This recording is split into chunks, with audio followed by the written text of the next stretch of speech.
What is up, you guys? My name is Nick, and welcome to my channel, where I cover all things entertainment. Whatever you're watching, I'm making videos about. I hope you're all having a wonderful day. Thank you so much for checking out this video. I greatly appreciate it. If you're looking for something to watch on Hulu, I have got a bunch of movies here to recommend. So let's just get right into it before I lose you to some stupid ass unboxing video.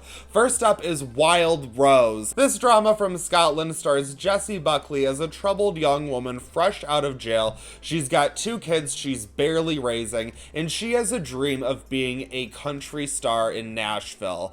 And she does everything in her power to try and make this dream come true. And I know what you would think right off the bat. Off the surface level, it looks like that basic ass, like, Star is Born kind of music, singer drama, where they rise through the ranks of the system and yada yada. No. This is not that movie. Trust me. I was so surprised by Wild Rose, and I cannot believe that this movie does not have more attention. It is one of those exclusives on Hulu, so if you have it, you have to check this movie out. I'm telling you, it is so good. Jessie Buckley gives a star-making turn in this movie. Look up the song, Glasgow, by Jessie Buckley, from this movie. You will immediately want to watch it. And once you hear how the song plays in this movie, oh my god, I could go on forever. If you need something that is heartwarming and uplifting, yet at the same time grounded and real, Wild Rose is an absolutely exceptional film all of you need to watch. Whatever movies you like, I don't care.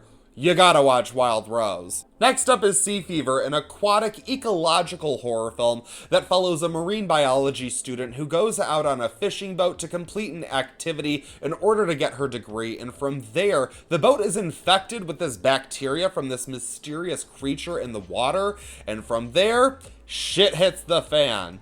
It kind of is Alien on a boat, but not so much focused on the creature aspect as much as the sort of spreading aspect. I actually covered it when it hit VOD in April.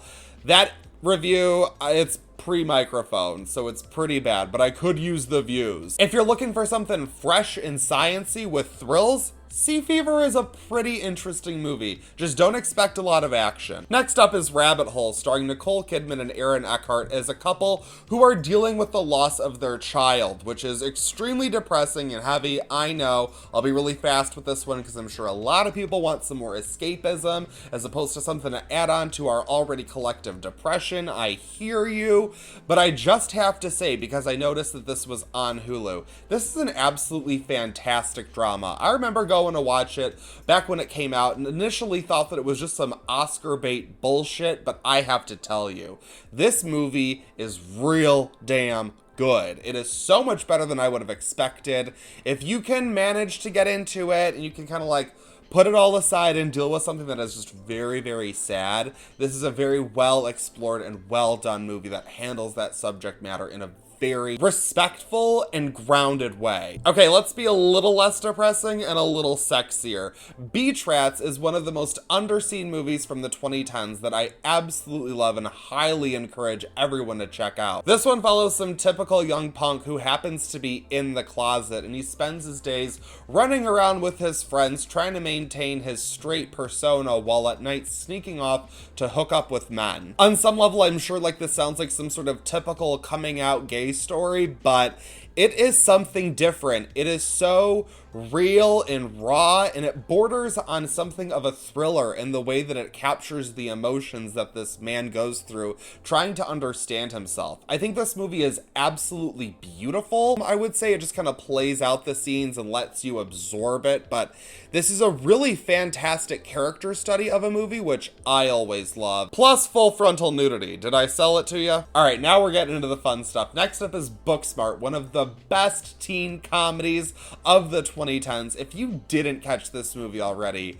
oh man. Caitlin Dever and Beanie Feldstein play 2 best friends who at graduation realize they spent all of their time in high school perfecting their grades and never learned how to do shots and properly party with all of the other kids. And they go out and spend one wild night, one big adventure to make up for all of the other nights lost. And I have to tell you, this is just one of the best teen comedies ever. Olivia Wilde directed this and she did a fantastic job. I swear, every time I watch it, I have a greater appreciation for it. Like, the first time I saw it, I was like, that was good and it was funny, but it wasn't like the perfect movie everyone is saying it to be. But I'm telling you, you will pick up all of the little moments that make this movie that much funnier with every rewatch of it. If you haven't watched it in a while, definitely rewatch Booksmart. This movie is hilarious. Speaking of awesome movies from last year that a bunch of people didn't see,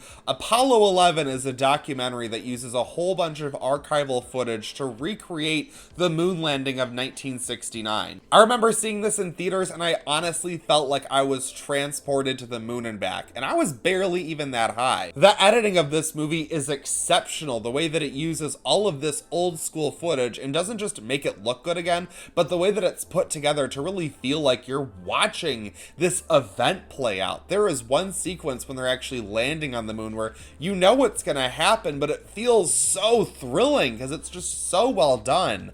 I know a lot of people probably aren't in the mood for a documentary, but I have to tell you, this is so much better than it sounds. It is just truly cinematic greatness. I truly think this movie is about as close to perfect as you can get. They've got a bunch of good documentaries on Hulu, but start with Apollo 11. Next up is Lords of Chaos, a very intense, dramatic thriller following the events of band Mayhem in 1990s Oslo, Norway, and how this image of this black metal band turns into something much darker through some very disturbing murders. Of course, with everything based on some true events, there's going to be some controversial opinions surrounding how things were depicted. I know a lot of people in the black metal community really hate this movie, and I can understand, but I have to say, this is a movie that is so visceral and intense and just so real feeling. When I watched it, I truly was yelling out loud at the screen, and sometimes there are some incredibly intense violence in this film. I would say for anyone who really doesn't want to see any images of self-harm, there is some really tough stuff in this movie. But it was so effective and so well done, I can't help but kind of want everyone to see it just to be like, that was fucked up, right? If you're not looking to get that dark, but you still want to keep it real, then I'm going to recommend Tangerine. This fantastic movie from Sean Baker was shot entirely on iPhones, and it follows two trans women of color living in Los Angeles on Christmas. One of them is fresh out of jail as she learns that her pimp boyfriend has been seen about town with some skank, so she and her best friend, they go on this odyssey across the city to get revenge. It is such an interesting movie. I absolutely love it. I've only seen it the one time, but I could not believe just how good it is. Because of the way that it's filmed and the way that it's acted, it feels so real, but it has such very interesting characters. You just love being pulled along on this adventure with them. This movie exposes some truths in the world while also having fun with characters that we don't get to see too often on screen, so look into it. Tangerine is definitely one of the most unique movies on this list. Next, I want to talk about one of my favorite comedies of all time, and that is Forgetting Sarah Marshall. Jason Segel stars as a composer who was dumped by his celebrity girlfriend, Sarah Marshall, played by Kristen Bell. And so, while trying to get his life back together, he decides to vacation in Hawaii, where he finds that Sarah is actually there with her new boyfriend, played by Russell Brand. Hilarity ensues. Mila Kunis co-stars. This is just one of the funniest movies I've ever seen. You're standing on the dock and I'm in the lake. Sarah, I swear to God, I'll jump in the lake like a merman. Do you want to put some clothes on? Would you like to pick out the outfit that you break up with me in? If you just need to escape and have some laughs, Forgetting Sarah Marshall is the perfect pick for you. Lastly, I want to talk about one of my favorite movies that nobody talks about, and that's Ingrid Goes West. Aubrey Plaza plays a disturbed young woman who begins stalking a social media influencer and begins a friendship with her, and things just turn into, I don't even know. Ingrid Goes West is really its own thing. It's hilarious. It's very honest. It's real. I personally believe that this is going to be the movie that we look back on in 10 or so years and be like, that is the movie that perfectly depicts the social media age. I just love it. If you got lower, that would be better. You mean on the floor? Yeah. another one I could just go on forever, so you watch it and then we can just talk about it forever in the comments. Thank you so much for watching this video and for making it this far into it. You get some bonus recommendations. That's right. I try to give you 10, but look, there are just so many. And I know a lot of people know that both Parasite and Portrait of a Lady on Fire are both on Hulu. They're both fantastic. And you know, I gotta throw out some extra horror recommendations. Freddy vs. Jason moved from HBO Max to Hulu, and it also took along with it Freddy's Dead, The Final Nightmare, which is like the second to worst Freddy movie, but there's also Friday the 13th 3 and 4, so if you need some Freddy and Jason in your life, there's a little bit of that too. Well guys, that is it for this video. Thank you so much for watching. I greatly appreciate it as always. Hit that like button to let me know you want to see more of these here on the channel. Subscribe to watch this now so you can get all of the latest recommendation videos. Thank you so much for everyone who has subscribed recently. I really appreciate all of the support you've shown my channel. I truly do. It's been great. So please keep supporting me. I have to keep asking because it keeps working. So thanks a lot, guys. Like this video, share it with your friends, subscribe to watch this now because that's it for this video, but I won't stop you from watching another.